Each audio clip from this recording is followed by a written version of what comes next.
Thank you so much. And look at this. We just got a picture in of the suspect. In his hand, looks like that is an AR-15, or at least an assault rifle.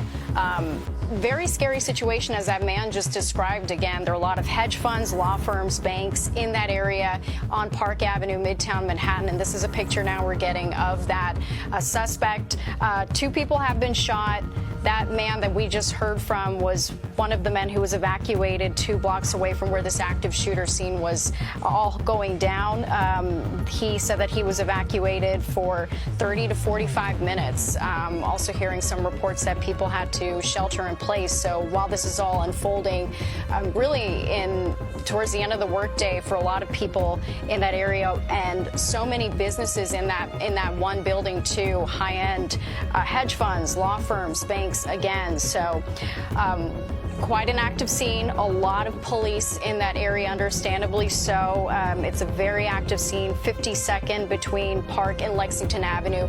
Let's go back to Linda Schmidt, who, when we last checked in with her, she was being moved due to that active scene. So, Linda, any new updates of what you can share with us? I know you're with Matt Onimus right now, who, was walking by when he heard some of this scene unfold.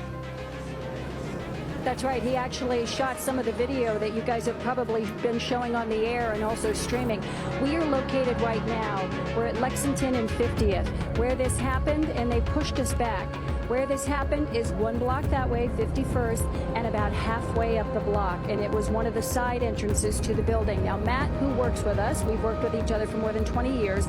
He was on his way home from work. And so, Matt, I want you to describe, because not many people got to see what you got to see. Talk to me about it. Yeah. I was walking home, going to Grand Central to take the train home, and about 6:20, and all of a sudden I had headphones on, and all of a sudden just a rush of people were running past me, and more so than just a couple of people.